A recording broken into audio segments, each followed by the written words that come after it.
Hello everyone, मैं प्रियंका कुरे आपका current affairs की सीरीज़ में स्वागत करती हूँ। चलिए आज का करंट अफेयर्स शुरू करते हैं 17 अक्टूबर का। ठीक है, तो आज का हमारा पहला क्वेश्चन है, हाल ही में जो हमारे गृह मंत्री अमित शाह द्वारा छत्तीसगढ़ के कौन से ऐसे क्षेत्र हैं या कौन से ऐसे जिले हैं जिनको नक्सल मुक्त घोषित किया। क्या नक्सल मुक्त?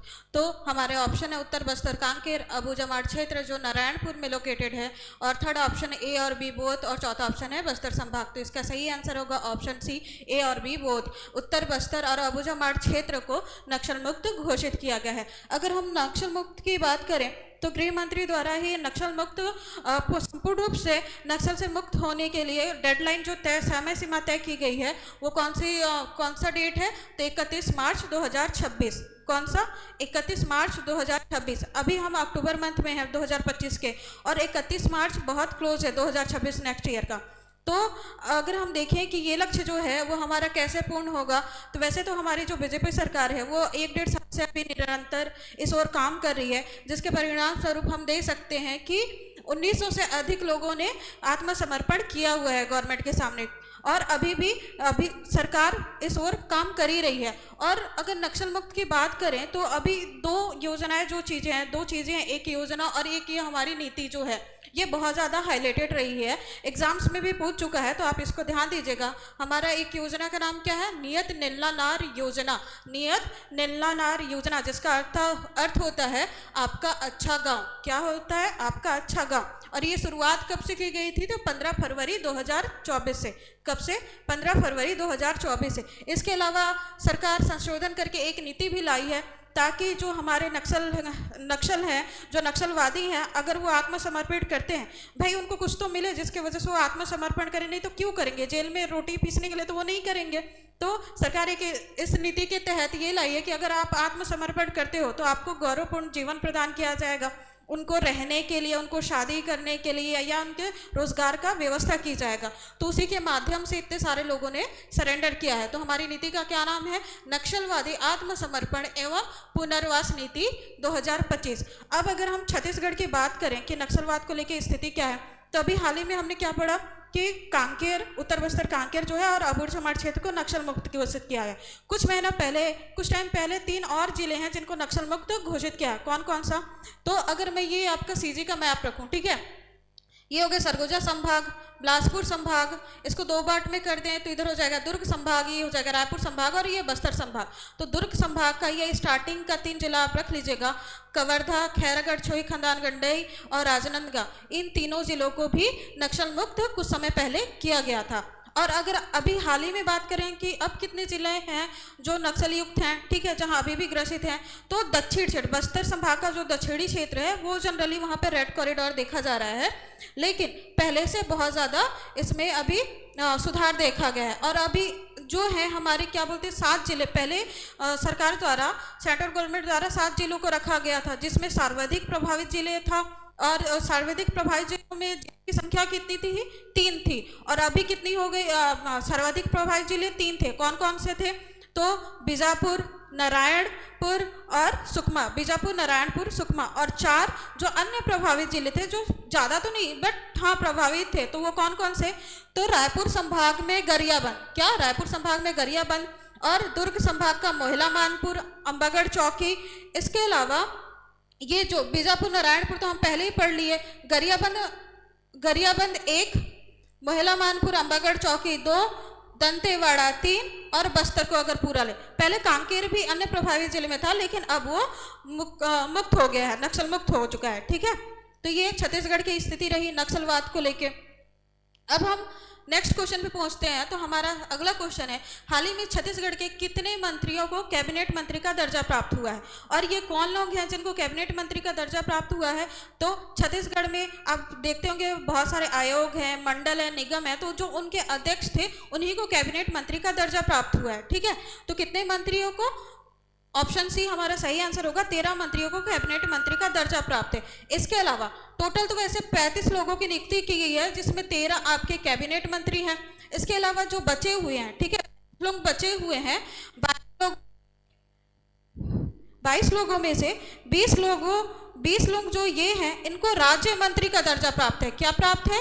राज्य मंत्री का दर्जा प्राप्त है। ठीक है, और 2 ये जो दो और हैं इनको भी राज्य मंत्री का दर्जा प्राप्त है, बट डिफरेंस क्या है, ये अध्यक्ष हैं, जो निगम आयोग मंडल है उसके अध्यक्ष हैं, और ये उपाध्यक्ष हैं। ठीक है, ये भी अध्यक्ष हैं लेकिन इनको कैबिनेट मंत्री का दर्जा प्राप्त है। यहाँ पे लिस्टिंग दी हुई है, आप देख लीजिएगा। इसमें से कुछ इंपॉर्टेंट जो आयोग मंडल होते हैं उनका नाम देख लीजिएगा। जैसे अगर हम बात करें तो क्या बोलते हैं, राकेश पांडे देखें,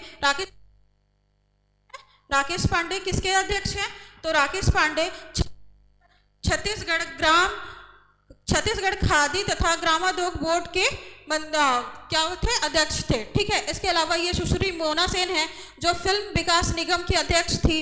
इसके अलावा डिफरेंट यहाँ पे अध्यक्षों का नाम दिया गया है, तो आप इसको लिस्ट को एक बार सरसरी निगाहों से देख लीजिएगा, क्योंकि एग्जाम में यहाँ से भी क्वेश्चंस बनते हैं। ठीक है, तो कितने मंत्रियों को कैबिनेट मंत्री का दर्जा प्राप्त है, तो 13 मंत्रियों को। इसके अलावा बात करें हमारे नेक्स्ट क्वेश्चन की, तो राष्ट्रीय पर्यावरण सम्मेलन 2025 में छत्तीसगढ़ के किस पर्यटन क्षेत्र को वैश्विक पर्यटन स्थल के रूप में, क्या है, वैश्विक पर्यटन स्थल के रूप में विकसित किया जाएगा, ग्लोबल टूरिस्ट डेस्टिनेशन के रूप में, ग्लोबल टूरिस्ट डेस्टिनेशन के रूप में।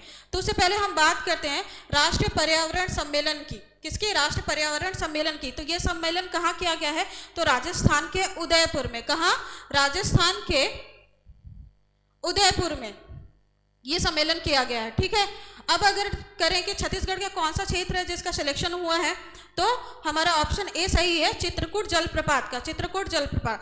अगर हम बात करें चित्रकूट जलप्रपात का, तो ये कहाँ है, आप सबको पता होगा, बहुत कॉमन है, सीजीपीएससी स्टूडेंट्स को तो ये रटाया होता है, तो कहाँ, बस्तर में।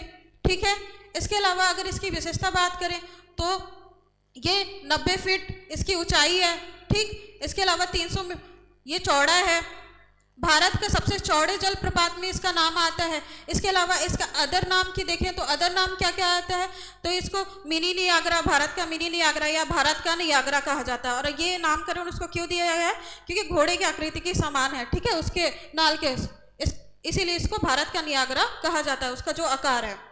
तो ये तो हो गया चित्रकूट जलप्रपात के बारे में बेसिक इन्फॉर्मेशन। अब अगर हम थोड़ा सा और इसको देखें कि हमारे से कैसे रिलेट हो सकता है, तो ये जो है राष्ट्रीय पर्यटन सम्मेलन जो हुआ है, वहाँ पे चित्रकूट जलप्रपात का सिलेक्शन कौन से थीम के आधार पे किया गया है, ये क्यों किया गया है, तो वो क्या है, China the one state one global destination. अब ये है क्या, तो हमारे यहाँ, हमारे भारत देश में जितने भी स्टेट हैं, वहाँ कोशिश ये किया जा रहा है कम से कम एक ग्लोबल डेस्टिनेशन होना चाहिए कि आप वैश्विक लेवल पे जाने जाओ, वहाँ का कोई एक जगह जरूर ऐसा होना चाहिए जहाँ पे टूरिस्ट आके देख सकें। ठीक है, उस हिसाब से इसको विकसित किया जा रहा है। और अगर हम देखें कि हमारे छत्तीसगढ़ के पर्यटन मंडल जो है, पर्यटन विभाग है, वो कौन से मंत्री के अधीन आता है या कौन से मंत्री उसके कौन से मंत्री के पास चार्जेस हैं, तो वो कौन है, राजेश अग्रवाल। कौन है, राजेश अग्रवाल। राजेश अग्रवाल कहाँ के विधायक हैं, तो वो अंबिकापुर के हैं। अगर हम राजेश अग्रवाल जी के बारे में बात करें, जो अभी हमारे पर्यटन मंत्री हैं, छत्तीसगढ़ के पर्यटन मंत्री हैं। ठीक है, तो राजेश अग्रवाल की जो नियुक्ति है, वो पहले तो हमारे यहाँ 12 मंत्री थे। अभी हाल ही में छत्तीसगढ़ में मंत्रिमंडल का विस्तार किया गया है। क्या किया गया है, छत्तीसगढ़ के मंत्रिमंडल का विस्तार किया गया है, तब इनकी नियुक्ति की गई है। और राजेश अग्रवाल जी के पास पर्यटन विभाग के अलावा और किस किस के कौन कौन से विभाग है, तो एक संस्कृति विभाग है। कौन सा विभाग है, संस्कृति विभाग है। इसके बाद धार्मिक और धर्मस्व न्याय, ये देख लीजिएगा आप, वो ये तो 3 विभाग किसके पास है, राजेश अग्रवाल जी के पास है। ठीक है, और चयन आधार हम देख ले, चित्रकूट जलप्रपात का चयन किस आधार पे हुआ है, तो one state one global destination की थीम के आधार पे किया गया है। अगर हम भारत की बात करें तो भारत सरकार का लक्ष्य है कि अभी अगर पर्यटन जो हमारा जो टोटल पर्यटन है भारत का, तो वो हमारे जीडीपी में कितना योगदान देता है, ऑलमोस्ट 6% देता है। कितना योगदान देता है, 6%। तो भारत सरकार का लक्ष्य है कि इसको बढ़ा के एटलीस्ट 10% तक करना है। कितना, 10% तक करना है। इसके अलावा अगर वैश्विक लेवल पे देखें, तो अगर आप सर्च करते हो गूगल पे कि टॉप 10 कंट्रीज बताओ जिसके नाम जहाँ पे ज़्यादा टूरिस्ट प्लेसेस हैं, तो उस 10 पर्यटन देशों में शामिल होना भारत सरकार का लक्ष्य है। इसके अलावा हमारे भारत देश में 28 राज्य हैं, यूटीज हैं, उन सबको मिला के एटलीस्ट 50 ऐसी जगह का विकसित किया जाए जो ग्लोबल टूरिज्म डेस्टिनेशन के रूप में जाना जाए, ठीक है, प्रसिद्ध हो। इसके बाद हम आते हैं अपने नेक्स्ट क्वेश्चन पे। तो हमारा नेक्स्ट क्वेश्चन है, छत्तीसगढ़ में स्मार्ट मैप पहल, ठीक है, पहल किस विभाग द्वारा किया गया है? जो स्मार्ट मैप का पहल है वो कौन से विभाग द्वारा किया गया है? तो ये हमारे ऑप्शन है और इसका सही आंसर है नगरीय प्रशासन विकास विभाग। क्या है? नगरीय प्रशासन विकास विभाग। अब अगर बात करें कि ये जो नगरीय प्रशासन विभाग है, उन्होंने ये स्मार्ट मैप पहल क्यों लाया है? तो नगरीय प्रशासन विभाग का ये थीम है, उनका ये विजुअल है कि जो हमारे छत्तीसगढ़ राज्य के जितने भी नगरीय निकाय हैं, पंचायत है, पालिका है, या पूरे प्रदेश को डिजिटल रूप में कनेक्ट किया जाए। क्या है? डिजिटल रूप में कनेक्ट किया जाए। तो उसके लिए स्मार्ट मैप का तरीका लाया गया है, ठीक है। और उसमें क्या क्या ये जो है स्मार्ट मैप वो किस पे आधारित होगा? तो geo tagging, geographic information system तकनीक ये पूरी की जाएगी और ये इस तकनीक पे आधारित होगी। क्या? जियो टैगिंग और जियोग्राफिक इंफॉर्मेशन सिस्टम, ठीक है। अब इससे बेनिफिट क्या होगा? तो अगर बेनिफिट की बात करें तो हर गरीब मोहल्ले की जानकारी ऑनलाइन प्राप्त हो जाएगी। हम देखते हैं कि कभी कभार हमें छोटे छोटे जगहों के बारे में नहीं पता रहता है, ठीक है, तो वो जानकारी हमें प्राप्त होगी। इसके अलावा आपको संपत्ति के बारे में पता चल जाएगी, गवर्नमेंट की संपत्ति, आपकी संपत्ति, वो आप मैप सैटेलाइट के थ्रू पूरा दिखा देगा। इसके अलावा जो भी यहाँ पे जलकर लिखा हुआ है, डिफरेंट और भी जो कर होते हैं उसकी वसूली और उसमें पारदर्शिता भी आएगी, ठीक है। इसके अलावा आपातकालीन सेवाओं की सुविधा में होगी, उसमें आपातकालीन स्थिति में हम बेहतर सेवा दे पाएंगे, ठीक है। प्रशासनिक कामकाज में पारदर्शिता और बेहतर नियोजन के लिए लाया गया है। ये डिफरेंट है, आप पढ़ लीजिएगा। ई गवर्नेंस को बढ़ावा मिलेगा, ये इसके फायदे हैं स्मार्ट मैप के, ठीक है। इसके अलावा हमारा 5वां क्वेश्चन है, केंद्रीय प्रदूषण नियंत्रण बोर्ड CPCB, ठीक है, CPCB मूल्यांकन रिपोर्ट 2025 के अनुसार छत्तीसगढ़ के किन नदियों का जल प्रदूषित तथा उनके गुणवत्ता में गिरावट दर्ज की गई? केंद्रीय प्रदूषण नियंत्रण बोर्ड की यहाँ पे हम बात करें क्वेश्चन की ही, तो इसका गठन या ये कौन से मंत्रालय के अधीन आता है? ये जो हमारा नियंत्रण बोर्ड है, तो पर्यावरण वन और जलवायु मंत्रालय के अधीन आता है। और इसकी गठन की बात करें तो जल प्रदूषण, यहाँ पे मैं शॉर्ट में लिख दे रही हूँ 1974, ठीक है। तो जल प्रदूषण निवारण एवं नियंत्रण अधिनियम एक्ट जो है उसके माध्यम से इसका गठन किया गया था। किसका? केंद्रीय प्रदूषण नियंत्रण बोर्ड। और अगर हम वापस अपने क्वेश्चन पे आते हैं कि कौन सी ऐसी नदियां हैं छत्तीसगढ़ की जिनकी गुणवत्ता में गिरावट दर्ज की गई है, जिसका पानी कंटामिनेटेड हो रहा है, तो वो कौन कौन सी नदियां हैं? तो हमारा ऑप्शन सी सही हो जाएगा, A-B बोथ, हसदेव और महानदी। कौन कौन सी? हसदेव और महानदी। अब अगर हम हसदेव और महानदी के बारे में देखें शॉर्ट में या तुरंत क्विक रिवीजन टाइप, तो हसदेव नदी का उद्गम कहाँ होता है? तो देवगढ़ पहाड़ी में। ये कहाँ लोकेटेड है? तो कोरिया और मनिनगढ़ चिरमिरी जिले में, ठीक है। इसके विसर्जन की बात करें तो महानदी में विसर्जित होता है, ठीक है। कुल लंबाई की बात करें तो कितनी लंबाई इसकी? 176 किलोमीटर है। इसके अलावा प्रवाह क्षेत्र और तटीय शहर के बारे में देखें तो प्रवाह क्षेत्र 4 जिलों में देखा जाता है। कहाँ कहाँ? पहले आप ऊपर जाइए नॉर्थ साइड में, मनिनगढ़ चिरमिरी, फिर कोरिया जिले में आइए, फिर कोरबा के बाद चांपा जिले में, ठीक है, जांजगीर चांपा जिले में। तो ये 4 हो गए। सीरीज से लाइन से आएंगे तो आपको याद करने में इजी होगा। इसके बाद तटीय शहर की बात करें तो फिर अगेन लाइन से जाइए ऊपर, पहले मनिनगढ़, फिर कोरबा, फिर चांपा, फिर पीतमपुर, ठीक है। अब अगर हम महानदी की बात करें तो छत्तीसगढ़ की जीवन रेखा बोली जाती है महानदी, ठीक है। इसका उद्गम की बात करें तो कहाँ देखा जाता है? धमतरी में, धमतरी डिस्ट्रिक्ट में, सिहावा पर्वत के पास। मुहाना इसका कहाँ है? बंगाल की खाड़ी में गिरती है, लेकिन कहाँ? उड़ीसा के कटक के पास, ठीक है। कुल लंबाई इसका देखें तो 858 किलोमीटर है। कितनी लंबाई है? 858 किलोमीटर। बट यहाँ पे ट्विस्ट ये है कि अगर छत्तीसगढ़ की जीवन रेखा भी है, लेकिन अगर बहने वाली नदी की बात करें तो इसकी लंबाई 286 किलोमीटर है और बहने वाली नदियों में इसका क्रम कितना है? सेकंड है। तो अगर ये सेकंड है तो फर्स्ट कौन है? तो फर्स्ट हमारी शिवनाथ है, जो कि महानदी की सबसे बड़ी सहायक नदी है और उसकी लंबाई कितनी है? 290 किलोमीटर। कितनी है? 290 किलोमीटर, ठीक है। तो ये बहने वाली नदियों में दूसरी है, लेकिन छत्तीसगढ़ की सबसे लंबी नदी आए तो महानदी ही है, लेकिन बहने वाली की बात करेंगे तो कौन आएगा? शिवनाथ आएगा, ठीक है। इसके अलावा अगर इसके प्रवाह क्षेत्र की बात करें तो कितने जिलों में देखा जाता है? 11 जिलों में। आप नाम यहाँ पे पढ़ लीजिएगा। तटीय शहर की बात करें तो 6 तटीय शहर है, राजिम, आरंग, सूर्यनारायण, सिरपुर, पलारी और चंद्रपुर, ठीक है। इसके बाद हमारा केंद्रीय प्रदूषण नियंत्रण बोर्ड के बारे में मैं आपको ऑलरेडी बता चुकी हूँ कि जल प्रदूषण निवारण एवं नियंत्रण अधिनियम 1974 के तहत इसका गठन किया गया है। अब अगर हम बात करें, यहाँ पे ये इंटरेस्टिंग फैक्ट है, इसको याद रखिएगा।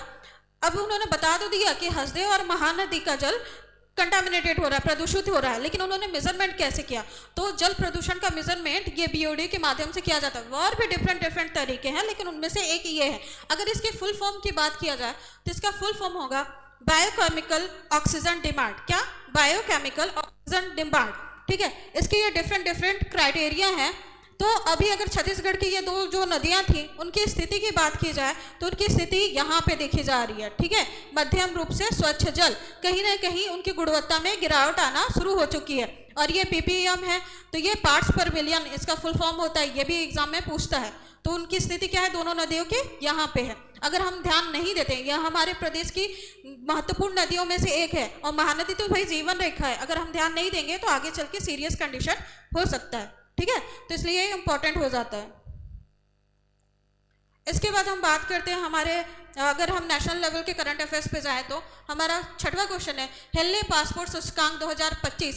ये Q3 क्वार्टर थर्ड है, ठीक है। क्वार्टर थर्ड, आपका क्वार्टर फर्स्ट, सेकेंड, थर्ड 3 बार ऐसे आता है। तो क्वार्टर थर्ड में भारत को कौन सा स्थान मिला है? भारत को कौन सा स्थान मिला है? तो ये हमारे ऑप्शन है, और हमारा सही आंसर है ऑप्शन ए 85। क्या है? Option A 85। अगर हम क्वार्टर फर्स्ट की बात करें तो क्वार्टर फर्स्ट में, क्वार्टर सेकेंड, क्वार्टर थर्ड, ठीक है। तो क्वार्टर फर्स्ट में भी 85 रैंक ही मिला था इंडिया को। कितना? 85, 85th रैंक ही था। क्वार्टर टू में इसका घट के कितना हो गया था? 77, ठीक है, 77। और अभी कितना है? 85th, ठीक है, 85। हेनले पासपोर्ट के बारे में बात करें तो ये क्या बताता है? तो किसी देश का पासपोर्ट कितना शक्तिशाली है, ठीक है, वो बताता है। इसके अलावा आपका पासपोर्ट जितना ज़्यादा शक्तिशाली होगा उतने देशों में आप फ्रीली घूम पाओगे, ठीक। तो हेनले ये बता चुकी मैं, रैंक आपको ऑलरेडी बता चुकी कि 50वीं रैंक है, 85th रैंक है, ठीक है। इसके अलावा हमें कितने देशों का मुफ्त वीज़ा प्राप्त है जहाँ पे हम फ्रीली आवागमन कर सकते हैं? तो 57। क्या है? 57। ये आपको रैंकिंग मैं ऑलरेडी बता चुकी हूँ। अब इंटरेस्टिंग फैक्ट देखिए, आजकल अमेरिका बाकी सबको बहुत परेशान कर रहा है, तो उसकी यहाँ पे रैंकिंग वो टॉप 10 से बाहर होके कौन से स्थान पे आ गया है? टॉप 12 पे, ठीक है। अभी भी 12वें स्थान पे है, टॉप 10 से वो बाहर जा चुका है। अब अगर टॉप 3 देश की बात करें कि हेनले पासपोर्ट में टॉप 3 पे कौन कौन है, तो सिंगापुर, दक्षिण कोरिया, जापान, यहाँ पे आप देख लीजिएगा। इनको 193 देशों का फ्री में वीज़ा मिलेगा वहाँ रहने के लिए, ठीक। वैसे तो ये बहुत कम पूछा जाता है, बट एक बार सरसरी निगाहों से देख लीजिएगा। इसके अलावा ये, अगर आपका किस्मत बहुत खराब हुआ तभी पीएससी ऐसा क्वेश्चन पूछेगा, बट अगर अदर स्टेट की बात करें तो वहाँ के पीएससी में ऐसे क्वेश्चन आते हैं, तो हमको ये जानना इंपॉर्टेंट हो जाता है। अगर हम इसके, वैसे तो ये है, यहाँ से आप नोट कर लीजिएगा, फिर भी अगर याद करने का आपको शॉर्टली में बताऊँ तो मान लीजिए ये इंडिया है, ठीक है, ये मैंने बॉक्स बना दिया, ये इंडिया है। अब इंडिया की रैंक कितनी है? 85। कितना है इंडिया का रैंक? 85। अगर हम इसको देखें, अगर हम पहले देखें कि इंडिया, यहाँ पे चीन है, ठीक है। आपको पता होगा कि हमारे जो पड़ोसी देश हैं वो कौन कौन से हैं। तो चीन की बात करें तो चीन की रैंकिंग क्या है? 64। चीन की रैंक क्या है? 64। तो उसको कैसे याद करेंगे? 60 + 4 आप कर दोगे, 60 + 4 कर दोगे तो आपको याद रखने में ईजी होगा कि हाँ ऐसा हमने कुछ किया था, तो ये याद रहेगा 64। इसके बाद फिर क्या है इस लिस्ट में आप देखोगे तो इसके बाद कौन सा आता है? तो ये आता है आपका 85th नंबर का आता है, ठीक है। 85th के बाद हमारा 89 नंबर किसका है? 89 रैंक किसका है? तो भूटान का है। भूटान आपका यहाँ पे लोकेटेड है, ठीक है। तो भूटान का कितना हो जाएगा? 89 रैंक हो जाएगा, ठीक। तो पहले 64 देखें, 64 किसका है? चाइना का है। फिर 85 इंडिया का है। फिर 89 किसका है? भूटान का है, ठीक है। ये हो गया 70 की सीरीज में, ये 90 की सीरीज में हो गया। इसके बाद हम देखें कि 90 से 100 के बीच में किसकी रैंकिंग है? तो 90 से अगर 100 के बीच में रैंकिंग देखें तो पहले तो आप नीचे चले जाओ, यहाँ पे श्रीलंका, तो कितना हो जाएगा? श्रीलंका का 96, कितना है श्रीलंका का 96। यहाँ पे आपका नेपाल आता है तो नेपाल का कितना है 98th रैंक है, कितना 98 98 रैंक है। इसके बाद 100+ वाले 2 ही हैं, तो कौन कौन से हैं यहाँ पे आपका कौन सा कलर लूँ, हाँ ये, तो बांग्लादेश यहाँ पे है, ठीक है। यहाँ पे आपका पाकिस्तान है, दोनों जुड़वा ही हैं, बोल लीजिए आप। तो बांग्लादेश का कितना है 103 और इसका रैंक कितना है 106, ठीक है। तो हम इसको पकड़ के रखेंगे, पहले तो अपने वाले का याद हो जाए वही बड़ी बात है। तो 85, ठीक है, 85 है हमारा 85th। इसके बाद 89 की बात करें तो किसका है, भूटान का है। 64 चाइना का है, और ये 96, फिर 98, फिर 103 और 106।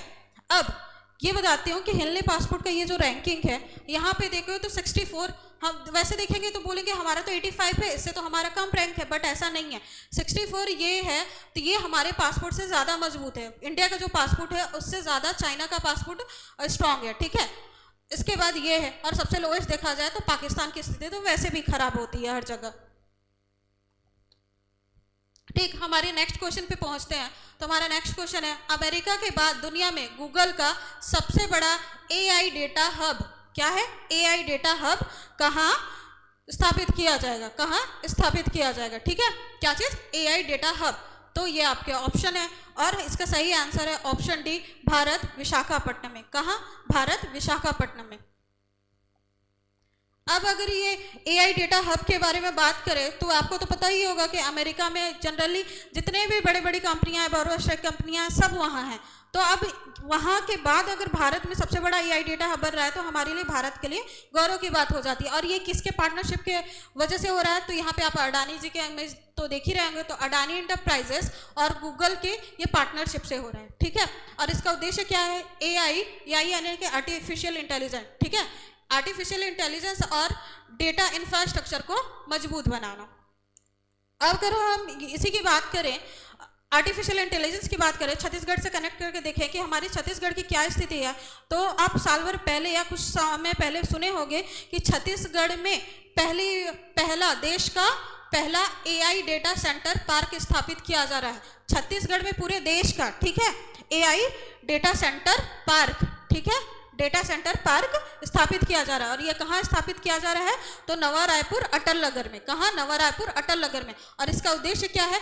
पूर्ण रूप से AI सेवा को ये समर्पित होगा, डिजिटल तकनीक्स को लाना, इसके अलावा डेटा की माइनिंग करना, ये सब काम उसका रहेगा। और ये कितने एकड़ में विस्तृत है? ये पार्क कितना एकड़ में बनेगा? तो 13.5 एकड़ पे। कितना? 13.5 एकड़ पे। और ये जो पूरा इसका क्षेत्र है उसमें एक स्पेशल हिस्सा कॉरिडोर जो होगा वो विशेष आर्थिक जोन के रूप में उसका विकसित किया जाएगा। क्या? विशेष आर्थिक जोन के रूप में उसका विकसित किया जाएगा। और ये परियोजना किसके अंडर पे है, कौन कर रहा है? तो rack bank data centre private limited के द्वारा इस परियोजना को पूर्ण किया जाएगा, ठीक। ये परियोजना छत्तीसगढ़ को आधुनिक तकनीक और डिजिटल क्षेत्र में एक प्रमुख केंद्र बनाने की दिशा में एक बड़ा कदम है। तो ये याद रखिएगा, क्या चीज़ है? AI data centre park. देश का पहला AI डेटा सेंटर पार्क कोई पूछे कहाँ स्थापित किया जा रहा है, तो छत्तीसगढ़ में। और अमेरिका के बाद गूगल का AI डेटा हब कहाँ विकसित किया जा रहा है? तो कौन सा जगह होगा? भारत का विशाखापट्टनम, ठीक है। और ये कहाँ है? आपके आंध्र प्रदेश में। अब हम आते हैं अपने नेक्स्ट क्वेश्चन में। तो हमारा 8वां क्वेश्चन है, चर्चित नाइंग हाइड्रो पावर प्रोजेक्ट किस राज्य में प्रस्तावित है? क्या? नाइंग हाइड्रो पावर प्रोजेक्ट, ठीक है। तो ये हमारे ऑप्शन है, और हमारा सही आंसर है ऑप्शन सी, अरुणाचल प्रदेश। क्या है? अरुणाचल प्रदेश। कल ही मैंने आपको बताया था एक कीरू जल विद्युत परियोजना के बारे में, और वो कौन से राज्य में लोकेटेड थी? जम्मू कश्मीर में। कौन से राज्य में? जम्मू कश्मीर में। और ये कौन सी परियोजना है? नाइंग हाइड्रो पावर प्रोजेक्ट। ये प्रस्तावित है, बना नहीं है अभी, लेकिन प्रस्तावित है। लेकिन ये प्रस्तावित है, बना तो है नहीं। तो फिर मैं इसको करंट अफेयर्स में क्यों बता रही हूँ आपको? क्योंकि ये अभी बहुत ज़्यादा विवादित है। वहाँ के जो लोग हैं वो प्रोटेस्ट कर रहे हैं, अरुणाचल प्रदेश के लोग। और 12 नवंबर को वहाँ के जो लोग हैं वो वहाँ पे मीटिंग करेंगे, उसके बारे में चर्चा करेंगे कि ये प्रोजेक्ट जो है वो बनना चाहिए कि नहीं बनना चाहिए। इसके अलावा ये नाइंग हाइड्रो पावर प्रोजेक्ट के बारे में और थोड़ा सा इन्फॉर्मेशन ले तो इसका लोकेशन देखें तो सियोम डिस्ट्रिक्ट, सियोम डिस्ट्रिक्ट कहाँ है? ये अरुणाचल प्रदेश में ही है, वहाँ बनाया जा रहा है। रिवर सियोम रिवर है, ये ब्रह्मपुत्र की ट्रिब्यूटरी है, ब्रह्मपुत्र की सहायक नदी है, ठीक है। किसके द्वारा डेवलप किया जा रहा है ये project? North eastern electric power corporation द्वारा। इसकी कैपेसिटी कितनी होगी? तो 1000 मेगावाट की इसकी कैपेसिटी होगी। इसके बाद अगर सियोम रिवर, मैं ऑलरेडी बता चुकी कि ये ब्रह्मपुत्र रिवर की ट्रिब्यूटरी है, इसका लंबाई कितना होगा? तो लंबाई बहुत छोटी नदी है, 170 किलोमीटर है, ठीक है। और इंटरेस्टिंग फैक्ट ये है कि ये जो नदी है, नदी के पास ही मोलिंग नेशनल पार्क, हमारा जो मोलिंग राष्ट्रीय उद्यान है वो इसके पास में है, इस नदी के पास में है। तो आपका तो एक फैक्ट ये भी हो गया कि अगर कोई पूछे कि मोलिंग नेशनल पार्क राष्ट्रीय उद्यान कहाँ है, तो वो अरुणाचल प्रदेश में है, ठीक है। इसके बाद कुछ अन्य ये हमारे जल विद्युत परियोजना है, उसके बारे में बात कर लेते हैं। तो ये Koyna hydro electric power project जो है उसका कुल क्षमता कितना है? 1960 मेगावाट। और ये भारत की सबसे बड़ी जल विद्युत परियोजना है। क्या है? भारत की सबसे बड़ी जल विद्युत परियोजना कौन सी है? तो वो है कोयना। कौन? कोयना। अब अगर उसी के नीचे मैंने लिखा हुआ है टिहरी, टिहरी जो हमारा जल विद्युत परियोजना है उसकी क्षमता कितना है? 2400 मेगावाट। फिर भी मैं इसको क्यों बोल रही हूँ कि ये हमारी सबसे बड़ी जल विद्युत परियोजना है? क्योंकि आप यहाँ पे ध्यान देंगे तो यहाँ पे टिहरी हाइड्रो पावर कॉम्प्लेक्स लिखा हुआ है। सिर्फ टिहरी बांध की बात नहीं किया जा रहा है, इस कॉम्प्लेक्स के अंदर टिहरी बांध है, फिर कोटेश्वर बांध है, और भी डिफरेंट है। तो पूर्ण रूप से बोला जाए कि पूर्ण रूप से भारत की सबसे बड़ी जल विद्युत परियोजना कौन सी है? तो कौन होगी? Koyna hydro electric power project. और ये कहाँ लोकेटेड है? तो महाराष्ट्र में है। कहाँ? महाराष्ट्र में। और टिहरी कहाँ है? उत्तराखंड में। कहाँ है? उत्तराखंड में। इसके अलावा अरुणाचल प्रदेश अभी बहुत ज़्यादा हाईलाइटेड हो रहा है, खास करके पावर प्रोजेक्ट्स को लेकर, ये हाइड्रो पावर प्रोजेक्ट जल विद्युत परियोजना को लेके। तो वो कौन कौन सी है? इसके अलावा ये दिव्यांग बहुउद्देशीय परियोजना है जिसकी कैपेसिटी ये प्रस्तावित है ना, बना नहीं है, तो कितना है? 2880 मेगावाट। इसके बाद एडलिन है, ये हाइड्रो इलेक्ट्रिक पावर प्रोजेक्ट ही लिखा है। फिर तातो फर्स्ट एंड सेकेंड यहाँ पे होगा, तातो first and second, Tawang first and second, Kameng है, पारे है, ठीक है। तो ये नाम आप देख लीजिएगा। कभी कभार मैच द फॉलोइंग में आता है कि कौन से राज्य में है। इसके अलावा हमारा नेक्स्ट क्वेश्चन है, हाल ही में लाइमस्टोन चूना पत्थर को खनिज के किस श्रेणी में रखा गया है? खनिज के किस श्रेणी में रखा गया है? तो ये जो लाइमस्टोन है जिसको हम चूना पत्थर भी बोलते हैं, तो एंड ऑफ करके एक क्या बोलते हैं श्रेणी है, उसमें रखा गया था। इसका क्या मतलब होता है एंड ऑफ यूज करके? तो पहले इसको ना स्टेट गवर्नमेंट क्या करती थी, अपने अपने अकॉर्डिंग, कभी आप पढ़ते होंगे खनिज वाले चैप्टर में कि मुख्य खनिज और गौण खनिज की बात की जाती है। तो स्टेट अपने अकॉर्डिंग कभी इसको मुख्य खनिज में रख दिया जाता था, कभी गौण खनिज के रूप में। तो इसका वर्गीकरण दोनों में होता था, इसका कैलकुलेशन दोनों जगह किया जाता था, मतलब कि गिना जाता था। तो फिलहाल खनिज को किस श्रेणी में रखा गया है? तो मेजर मिनरल्स में। किसमें? मेजर मिनरल्स में, ठीक है। अब अगर हम बात करें मिनरल्स की कि मिनरल्स को कैटेगराइज कैसे किया जाता है, तो सेंट्रल गवर्नमेंट द्वारा मिनरल्स को 3 कैटेगरी में मेनली बांटा जाता है, major minerals, minor minerals, atomic minerals. किसके? Major mineral, minor mineral,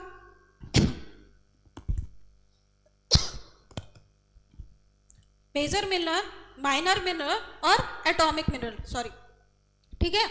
3 category में क्लासिफाई किया जाता है। और ये कौन से एक्ट के तहत क्लासिफाई किया जाता है?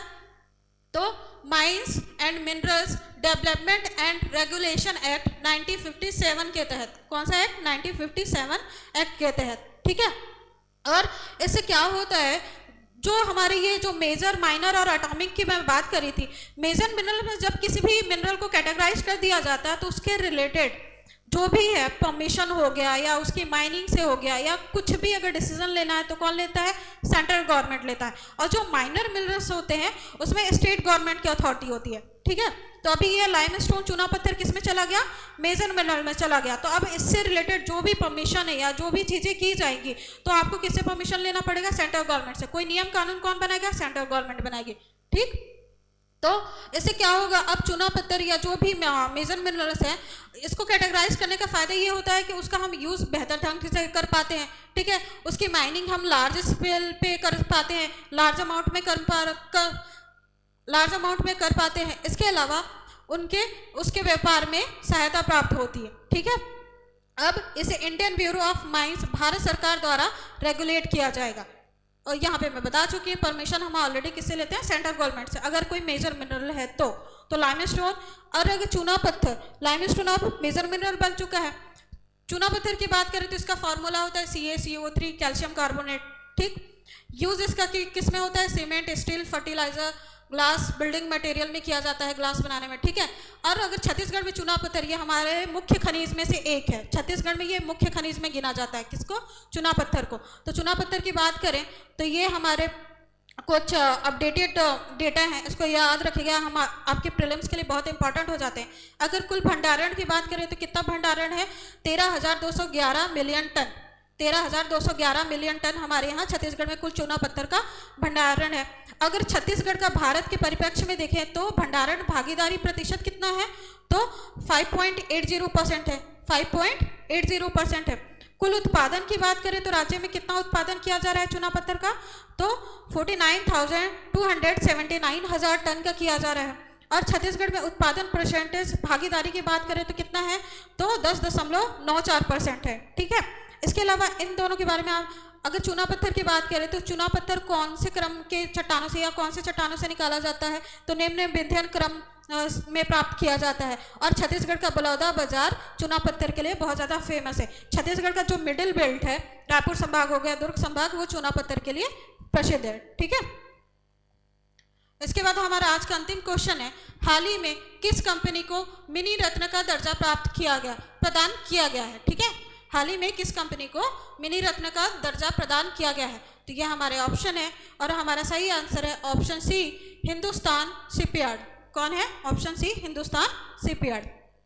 अगर हम ये हिंदुस्तान शिपयार्ड की बात करें तो ये कंपनी का गठन कब किया गया था, 1941 में, और ये कहाँ लोकेटेड है, तो ये हमारे आंध्र प्रदेश में, आंध्र प्रदेश के विशाखापट्टनम में, ठीक है, आंध्र प्रदेश के विशाखापट्टनम में। पहले ये सिर्फ PSU थी, क्या थी, PSU, सार्वजनिक क्षेत्र का जो उद्यम होते हैं उस पर ये लिस्टेड थी। अब ये मिनी रत्न बन चुकी है। अब अगर हम बात करें कि गवर्नमेंट, ये मिनी रत्न बोलने से क्या मतलब है, ठीक है, गवर्नमेंट इसको कैसे कैटेगराइज करती है, तो गवर्नमेंट जो होती है हमारी, जो सेंट्रल गवर्नमेंट है, जितनी भी कंपनियां होती है, स्पेशली PSU जो सार्वजनिक क्षेत्र के उपक्रम होते हैं, उद्यम होते हैं, उनको कैटेगराइज करती है। महारत्न सबसे ऊपर, फिर नवरत्न आता है, फिर मिनी रत्न आता है, ठीक है। महारत्न, नवरत्न और मिनी रत्न, इन 3 कैटेगरी में कैटेगराइज करती है। अगर अब हम महारत्न की बात करें, ठीक है, महारत्न, तो अभी कितना है, भारत में टोटल 14 महारत्न कंपनियां, क्या है, 14 महारत्न। PSA में हमेशा इनका नाम पूछा जाता है कि कितने महारत्न कंपनियां हैं, तो 14 हो जाएगा। इसके अलावा लेटेस्ट का भी नाम पूछा जाता है, तो ये मैं लास्ट के 4 मैं यहाँ पे आपको बताऊंगी नहीं, आप यहाँ पे नोट कर लीजिएगा, 11, 12, 13, 14 नंबर का यहाँ पे दिया हुआ है। पावर फाइनेंस कॉर्पोरेशन, फिर ये है आपका रूरल इलेक्ट्रिफिकेशन कॉर्पोरेशन लिमिटेड, फिर ऑयल इंडिया लिमिटेड है, फिर हिंदुस्तान एरोनॉटिक्स लिमिटेड, ये पिछले साल ही इसको ऐड किया गया है, ठीक है।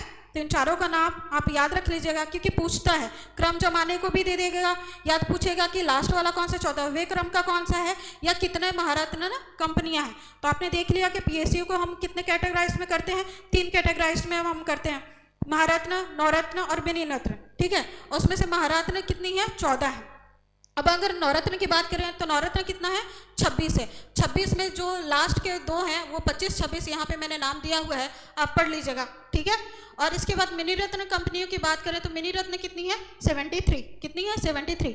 अब अगर हम बात करें कि इनको 3 कैटेगरी में तो हम बांट दिए, लेकिन कुछ तो क्राइटेरिया होता होगा, कुछ तो एलिजिबिलिटी होता होगा, जिसके बेस पे हमने ये किया है, इनको बांटा है, ठीक है। तो महारत्न कंपनी का दर्जा कैसे दिया जाता है, ये आपके मेंस के हिसाब से भी बहुत इंपॉर्टेंट है, और हमेशा बच्चे इसमें कंफ्यूज होते हैं, तो आप इसको ध्यान दीजिएगा।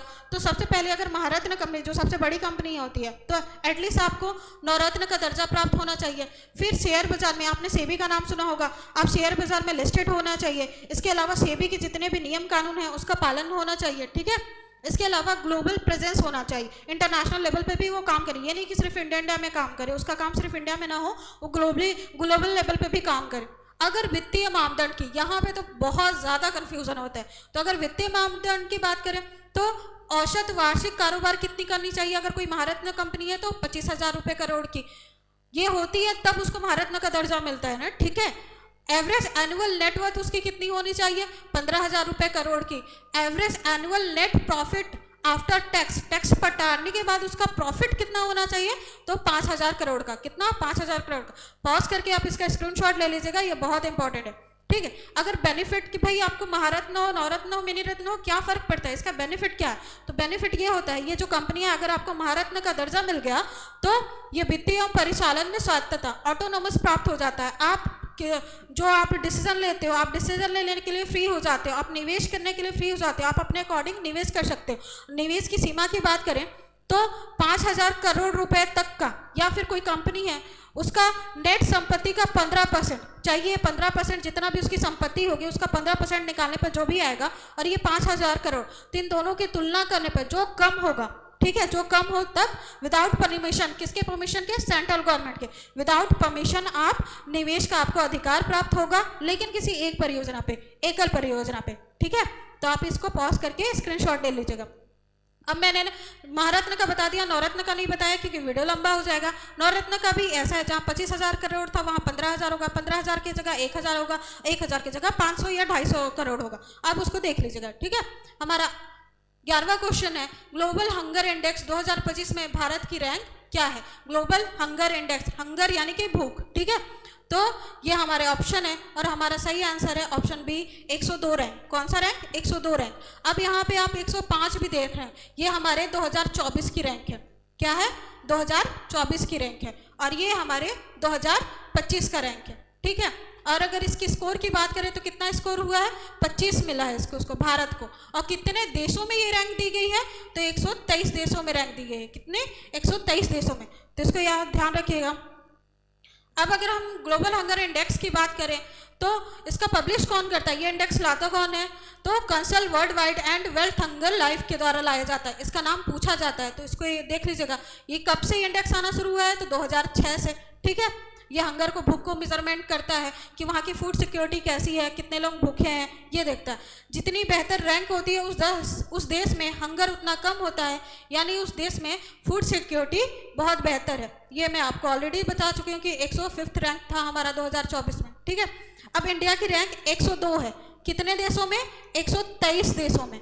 तो आप इसी से अंदाज़ा लगा सकते हैं कि हमारी स्थिति बहुत अच्छी नहीं है, हम गंभीर स्थिति में हैं अगर हंगर की बात करें। इसीलिए बोला जाता है कि फूड को आप बचाओ, जबकि छत्तीसगढ़ गवर्नमेंट या सेंट्रल गवर्नमेंट कितना इस पर काम कर रही है। आपको जो फ्री में बीपीएल कार्ड के थ्रू आपको राशन दिया जाता है, वो सब भी इसीलिए लाया गया है कि भुखमरी कम हो, लेकिन फिर भी ये स्थिति है। इसके बाद अगर हम देखें कि ये जो इंडेक्स है वो कौन कौन से इंडिकेटर्स पे उसका मेजरमेंट कैसे किया जाता है, कौन कौन से इंडिकेटर्स होते हैं, ठीक है। ये रैंक यहाँ पे स्कोरिंग बताया हुआ है, तो वो कौन कौन सा? 4 इंडिकेटर है। कौन कौन सा? 4 इंडिकेटर। ये भी मेंस में क्वेश्चन बनता है। तो पहला हमारा कौन सा इंडिकेटर है? अंडर नरिशमेंट, फिर चाइल्ड स्टैंडिंग, फिर चाइल्ड वास्टिंग और चाइल्ड मोर्टेलिटी। अगर इसको मैं बात करूं तो अंडर नरिशमेंट में आता है कि बच्चे कुपोषित तो नहीं है, या जो है कितने लोग वहां कुपोषित हैं। इसके अलावा यहाँ पे चाइल्ड स्टैंडिंग से बात किया जाए तो यहाँ पे 5 साल तक के बच्चों का मेजरमेंट किया जाता है कि 5 साल के बच्चों का उनके एज के अकॉर्डिंग, कहीं हाइट तो कम नहीं है तो यहाँ पे हाइट का मेजरमेंट किया जाता है। फिर चाइल्ड वास्टिंग में क्या किया जाता है? वेट का मेजरमेंट किया जाता है। किसके वेट का? 5 साल तक के बच्चों का वेट मेजरमेंट किया जाता है कि 5 साल के बच्चे का जितना वेट होना चाहिए उससे कम तो उसका वेट नहीं है। इसके बाद यहाँ पे शिशु मृत्यु दर की बात की गई। किसकी? शिशु मृत्यु दर की, कि वहाँ का चाइल्ड मोर्टेलिटी रेट क्या है, तो इसी के आधार पर मेजरमेंट किया जाता है, ठीक। अगर टॉप रैंकर्स की बात करें जहां भुखमरी की स्थिति नहीं के बराबर है, तो कौन कौन से देश है? अर्मानिया, बेलारूस, बोस्निया और हर्जेगोविना, ठीक है। ये टॉप रैंकर्स है। अगर लोएस्ट रैंक की बात करें तो कौन है? सोमालिया। इसको एक एक बार देख लीजिएगा, वैसे उतना पूछता नहीं है, बट ये इंडिकेटर, हाँ, हमारा रैंक कितना है ये जरूर ध्यान दीजिएगा। इसके बाद अगर आपको दिख रहा होगा यहाँ पे, तो हंगर स्केल है जिसे 1 से लेकर 100 पॉइंट दिया जाता है। तो यहाँ पे हम इसमें आते हैं सीरियस कैटेगरी में। 20 से यहाँ पे अगर स्कोर की बात करें तो अगर किसी का 20 से लेकर 34 के अंडर में रैंक है या स्कोर है तो उसको सीरियस कंडीशन में रखा जाता है। और भारत का स्कोर कितना है? 25, तो वो यहीं पे आता है, तो हम बहुत सीरियस कंडीशन पे हैं, ठीक है। अब हम प्रीवियस डे के क्वेश्चन पे आते हैं, रिवीजन कर लेते हैं उसका फटाफट, ठीक है। तो क्या कहा था हमारा पहला क्वेश्चन कि हाल ही में छत्तीसगढ़ को किस केंद्रीय योजना में उत्कृष्ट प्रदर्शन हेतु सर्वश्रेष्ठ प्रदर्शन करने वाला राज्य घोषित किया गया है? तो कौन सा योजना था? प्रधानमंत्री जन आरोग्य योजना। फिर हमारा नेक्स्ट क्वेश्चन है, छत्तीसगढ़ का पहला वन विज्ञान केंद्र फॉरेस्ट साइंस सेंटर कहाँ खोला जाएगा? तो इसका सही आंसर है ऑप्शन बी, बस्तर वन मंडल। इसके अलावा हमारा थर्ड क्वेश्चन है, हाल ही में चर्चित बिहान योजना छत्तीसगढ़ राज्य में कब से लागू या उसका क्रियान्वयन कब से किया जा रहा है? तो ऑप्शन बी इसका सही आंसर है 2013-14 से। फिर खरीफ विपणन वर्ष 2025-26 हेतु छत्तीसगढ़ राज्य में समर्थन मूल्य पर धान की खरीदी कब से की जाएगी? तो 15 नवंबर से की जाएगी। और टोकन के लिए आवेदन कब से कर पाओगे आप? 9 नवंबर से कर पाओगे। फिर छत्तीसगढ़ में e office roll out system कब से अनिवार्य कर दिया गया है? तो ऑप्शन ए इसका सही आंसर है 1 अक्टूबर 2025। भारत में स्वदेशी ऐप मैपल को किस कंपनी द्वारा लॉन्च किया गया है? तो मैप माई इंडिया, जो गूगल को रिप्लेस करने के लिए लाया गया है। पहली बार आयोजित इन ROKN द्विपक्षीय बायलैटरल एक्सरसाइज किस देश के साथ भारत ने किया है? तो ऑप्शन डी सही आंसर है साउथ कोरिया। दुनिया का पहला virtual museum of stolen cultural object किसके द्वारा लॉन्च किया गया है? यूनेस्को के द्वारा। हाल ही में चर्चित किरू जल विद्युत परियोजना किस राज्य में स्थित है? Jammu Kashmir, option B. अंतर्राष्ट्रीय मुद्रा कोष ने 2025-26 के लिए भारत में जीडीपी की वृद्धि दर कितना अनुमान लगाया है? तो ऑप्शन बी इसका सही आंसर है 6.6 फाइनेंशियल ईयर 2025-26 के लिए। इसके बाद हमारा एग्जाम बूस्टर जो कल का क्वेश्चन था, पहला क्वेश्चन था कि माशक देवी कौन से राजवंश से संबंधित है, ठीक है, तो वो कौन से राजवंश है? छिंदक नागवंश। फिर जो घसरवासा है वो कौन से जनजाति का युवा गृह है? तो भुइयां जनजाति का युवा गृह है। फिर कोरकू जनजाति जो ये थापड़ी नृत्य है कौन से माह में किया जाता है? तो वैशाख माह में किया जाता है। और अगर आज के क्वेश्चन की देखें जो हमारा बूस्टर जीएस क्वेश्चन है, तो क्या है पहला क्वेश्चन, छत्तीसगढ़ में भारतीय खेल प्राधिकरण का ये जो प्रशिक्षण केंद्र है, ट्रेनिंग सेंटर, कब से आरंभ हुआ है या कब से आरंभ हुआ था? ठीक है, तो आप इसका डेट बताओगे मेरे को। फिर छत्तीसगढ़ में कबीर गायन के प्रसिद्ध लोक गायक या कलाकार कौन है? किसके लिए? कबीर गायन के लिए। फिर हमारा तीसरा क्वेश्चन है, 1971 में प्रसिद्ध चंदैनी गोंदा की स्थापना किसने की थी? ठीक है, किसकी? चंदैनी गोंदा की स्थापना किसकी की थी? तो आज का हम सेशन यहीं पे समाप्त करते हैं। मिलते हैं फिर हमारे नेक्स्ट वीडियो में। धन्यवाद।